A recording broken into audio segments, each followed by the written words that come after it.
Hi and welcome to Fabric Bias. It is January 2nd, 2024, and this is my second video of the year.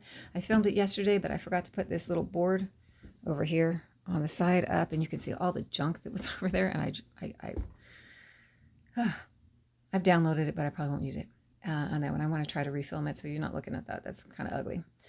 So these two bags right here are my last bags, some of my last bags that I sewed in 2023, and then right here, my daughter had purchased these mugs that she wanted to give to these people that we're giving these bags to. And they were sitting on my ironing board table the entire time that I was sewing. And I was looking at them and I was thinking, oh, we'll just put them in the bags as we gift it. But I don't want them rolling around in there. So I thought, oh, okay, I will make a mug cozy. I've done it before, but it's been a really long time. And so I went out and did some research on it. And let's see if I can get it tipped down.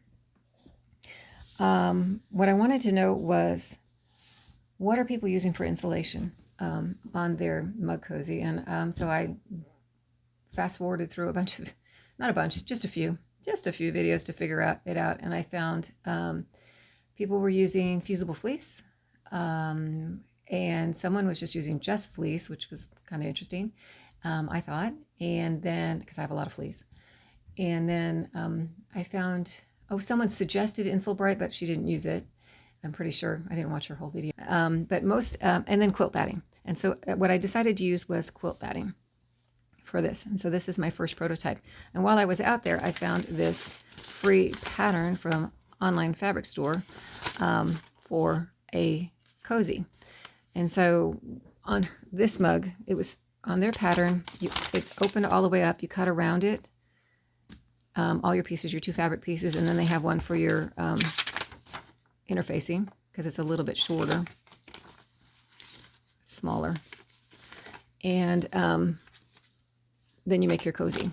And so what I found was this mug that it was for was that looked really too short for this mug, and I cut it out and wrapped it around the mug, and it was too short.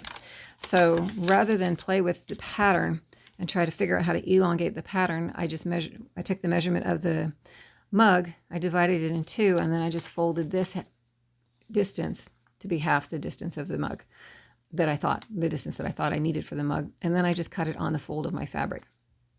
Worked out great.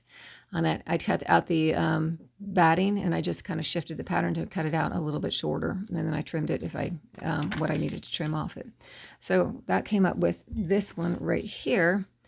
And so that's my first prototype. And when I put it on the mug, I thought it's great. I do like it.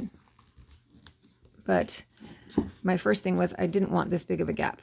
And so I didn't measure my length correctly. I needed to make it a lot longer, not a lot, but somewhat longer. And I wanted it to cover a little bit more of the mug here. So I wanted to make it a little bit taller. And so my line's a little bit straighter. So when you're doing this part right here, the consideration is that you need to leave a gap here at the top so that you're not sucking on the fabric when you drink your drink on that. So what I ended up doing from there, let's take that off, was, sorry. And so I took this pattern and I took a piece of cardstock because in case I wanted to make a few more. And I lined it up on the edge of the cardstock on the corner, and then I shifted it up 1/4 of an inch because I wanted to add a 1/2 an inch. So I want 1/4 inch on each side because of my point here.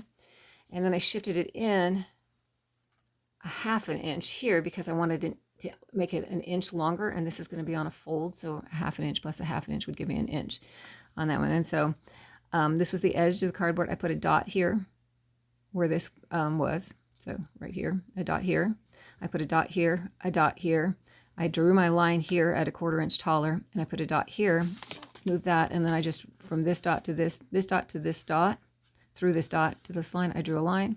I drew a line here to the edge through the dot, and then I drew a line on the two dots there and came up with this new pattern. And then when I was done, I wrote all my information on here in case it gets separated from here. So I knew where my reference was on that. So, and then I sewed my second prototype again. I'm sewing with scrap fabric, so it's not directionally correct on that one, but I am getting rid of my scrap fabric. It's not going to go anywhere because it's my prototype on that one, or I'll give it away to someone who doesn't care about the direction. And so this one fit really nicely. And I'll show you. And so I sewed the final 2. Let me tip up a little bit so you can see on that one. And so you can see there's still this gap right here for sipping. It comes all the way down closer to the bottom of the mug, which I like. And this one right here, oh, I'm stretching it because of the much less of a gap on that. So there it is. It is a little loose, but that's okay. I like that still.